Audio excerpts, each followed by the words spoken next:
자, 이제 K리그2 경기 첫 번째 부천FC 대 지금 서울 이랜드. 자, 일단 최근 뭐 부천의 수비가 굉장히 안 좋은 상태죠. 왜냐면 지금 뭐 2경기 연속 4실점을 하면서 이번 시즌 좀 평소에도 불안한 수비가 지금 더 부각되고 있는 상황입니다. 그래서 지금 시즌 극초반에 그런 부천과는 다르게 좀 굉장히 좋지 않은 모습을 보여주고 있고, 서울 이랜드 같은 경우에는 뭐 지금 홈에 비해서 원정에서의 경기력은 별로 좋지 못해요. 그리고 이제 원정에서는 지금 확실한 공격 기회를 잘 만들지도 못하는 상황이다 보니까 전반적으로 좀 홈에 비해 공격력이나 안 그러면 그런 득점 기회에 대한 창출이 좀 아쉬운 부분으로 남는다, 이렇게 보여지고, 그래도 지금 뭐 현재 부천의 그런 수비를 봤을 때 충분히 뭐 지금 서울 이랜드도 뭐 최근에 원정에서 상대한 어느정도 충남 그리고 부산과는 달리 좀 이제 득점 찬스를 빈번히 만들 것 같아요, 제가 봤을 때. 그리고 부천 역시 지금 뭐 수비력이 안 좋은 것 뿐이지 공격력은 어느 정도 좀 갖췄기 때문에 서울 이랜드 상대로 어느 정도 좀 득점을 어느 정도 기대해봐도 되는 상황이지 않을까 생각이 듭니다.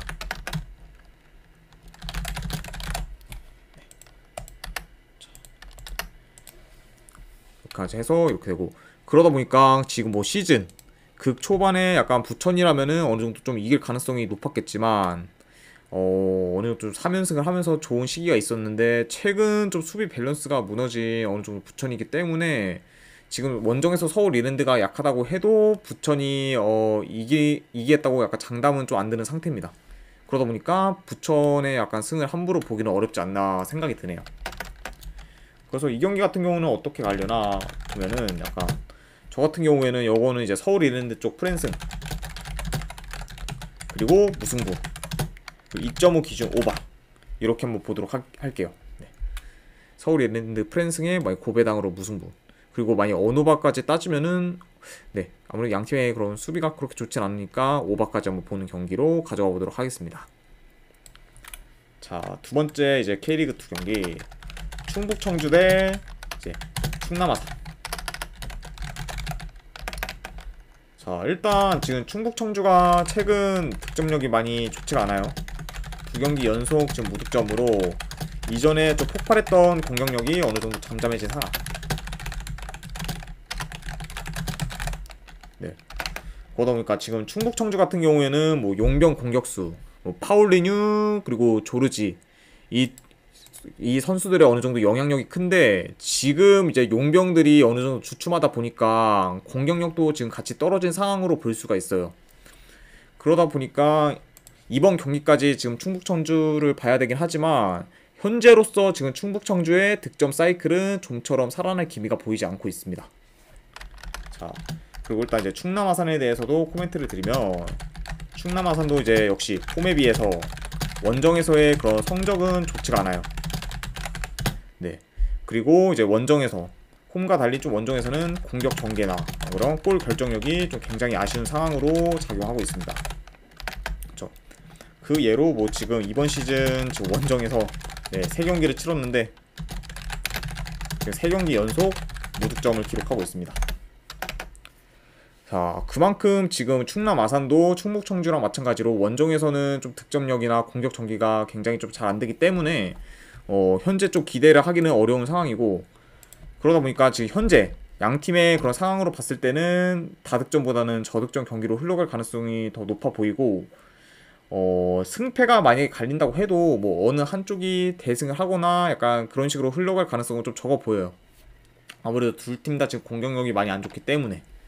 그래서 이제 이런 걸 감안했을 때 분석 결과로 보면은 그래도 지금 형 상황에서는 네, 충남 아산이 좀 더 낫지 않나 생각을 해서 충남 아산 쪽 프랜승을 보고 2.5 기준으로 한번 언더 보도록 하겠습니다. 충남 아산 프랜승의 2.5 기준 언더 이렇게 한번 보도록 할게요. 자, 이렇게 하고 이제 경남 FC 대 FC 안양.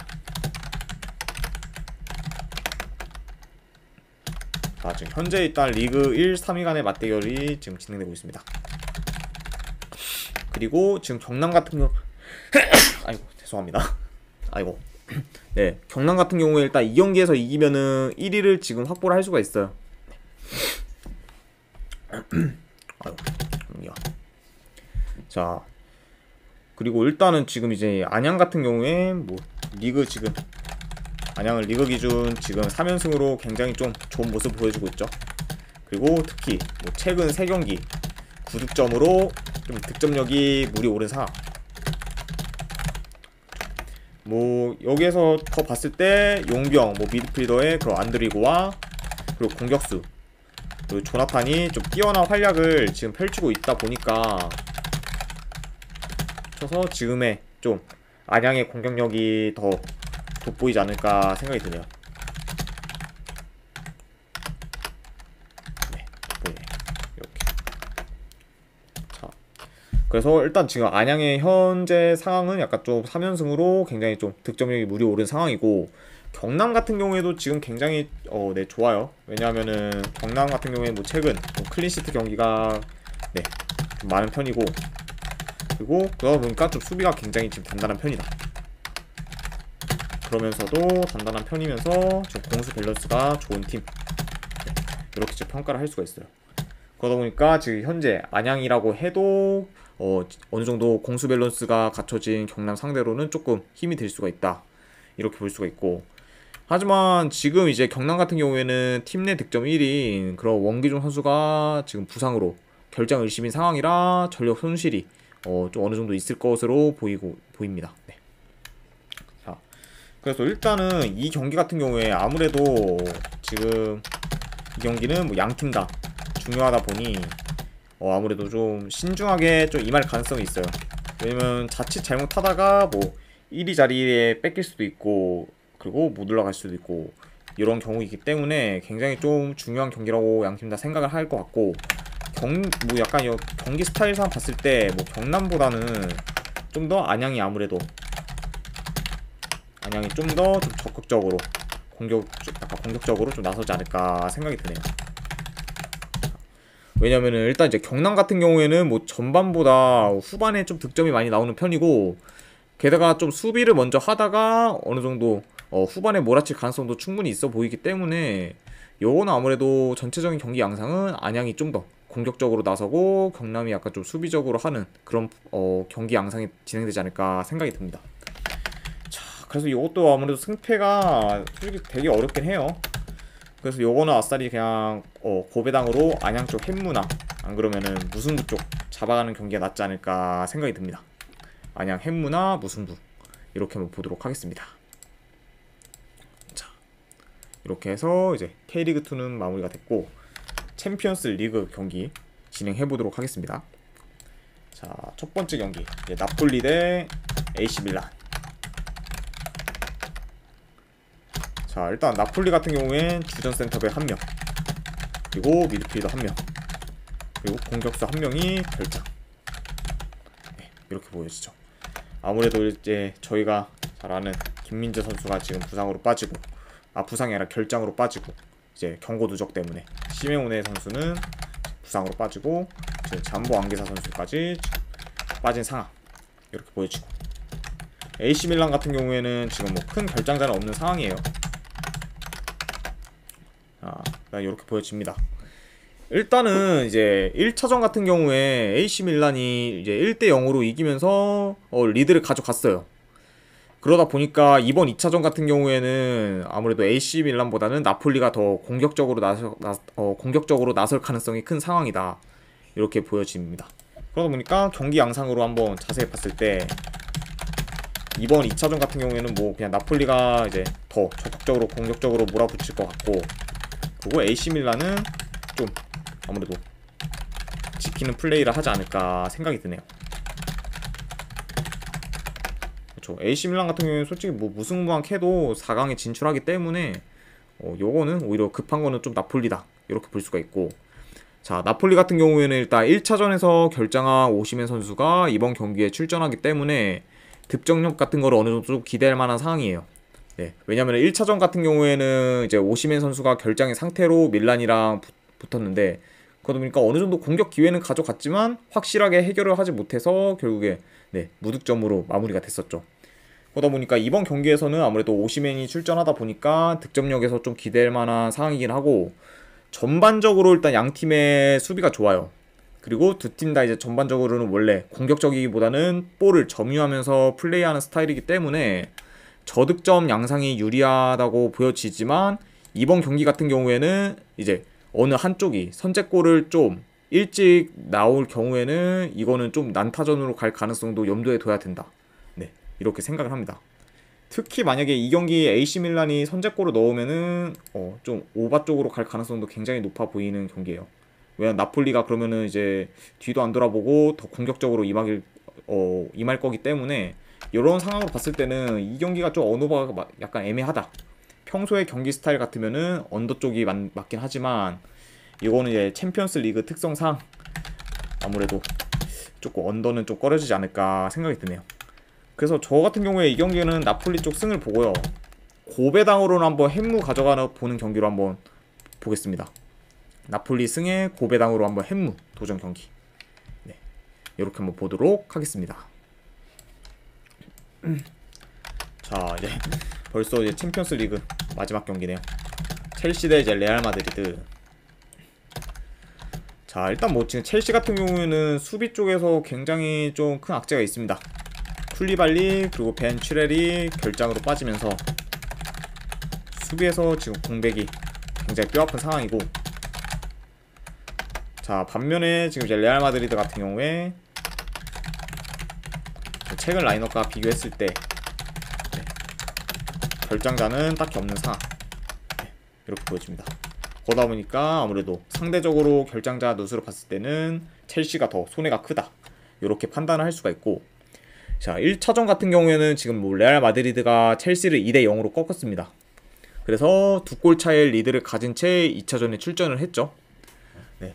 그래서 지금 레알 마드리드 입장에서는 이번 경기 급하게 할 필요가 없을 것 같네요.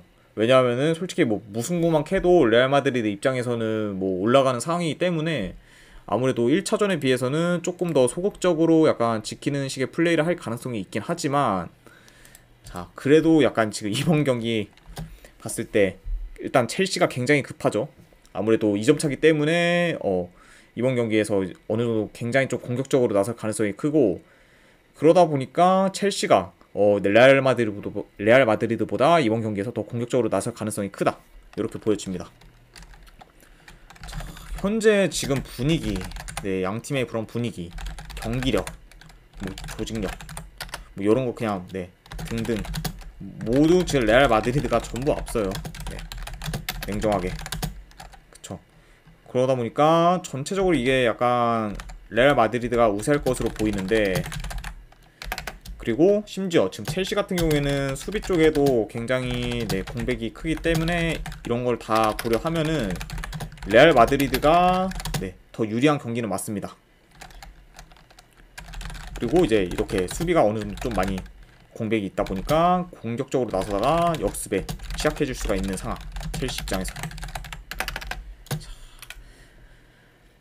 그래서 이거는 지금 일단 물론 저도 레알 마드리드 쪽이 유리하다고 생각을 하지만, 요런 경기가 근데 의외로 이제 레알 마드리드가 이긴다고 해도 대승으로 약간 이어지기보다는 똥줄승으로 뭐 한 점 차 정도로 이기는 경우가 굉장히 많고, 그리고 이렇게 좀 누가 봐도 이제 이 원정팀이 더 좋아 보이는데 경기력이나 이런 거 배당 대비했을 때 이게 너무 좋아 보인다 하는 경기가 경험상 이제 무승부로 가는 경우도 굉장히 많기 때문에, 저는 이거는 살짝 약간 의심을 해볼게요.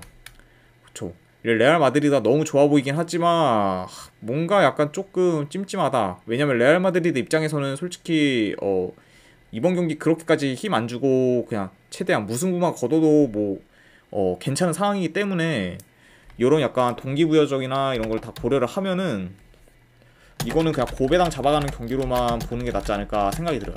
레알 마드리드 쪽 만약에 이긴다고 생각되시는 분들은 그냥 한번 햄무 도전을 해보시거나, 안 그러면 조금 저처럼 약간 찜찜하다고 생각되시는 분들은 무승부 중에서 하나 선택하는 경기, 이렇게 한번 보시는 게 나을 것 같고, 2.5 기준은 이거 오바 볼게요. 아무래도 이제 첼시가 좀 되게 공격적으로 나서기 때문에 만약에 첼시가 좀 선제골을 넣거나 그러면 좀 이른 시간에 꼭 골이 터지면은 아까 전 경기처럼 좀 더 약간 피 튀기는 경기로도 흘러갈 가능성이 없지 않아 있어 보이네요. 그래서 이 경기가 은근히 좀 쉬워 보이면서도 굉장히 좀 까다로운 경기라고 저는 개인적으로 생각을 합니다. 그래서 이거는 그냥 고배당으로 한번 가져가실 분들은 햄무나 무승부 중에서 하나 선택을 하시고, 그냥 뭐 언오바 쪽으로 접근하실 분들은 2.5 기준 오바 한번 요렇게 보도록 하겠습니다. 자, 일단 이제 요렇게까지 해서 오늘 경기들이 전부 다 분석이 마무리가 됐고, 네, 혹시나 이제 궁금하시거나 질문사항 있으신 분들은 채팅창으로 네, 말씀해 주시면은 제가 답변해 드리도록 하겠습니다. 자, 일단 이제 지금까지 끝까지 이제 분석 방송 봐주신 분들 대단히 감사드립니다. 예, 감사합니다.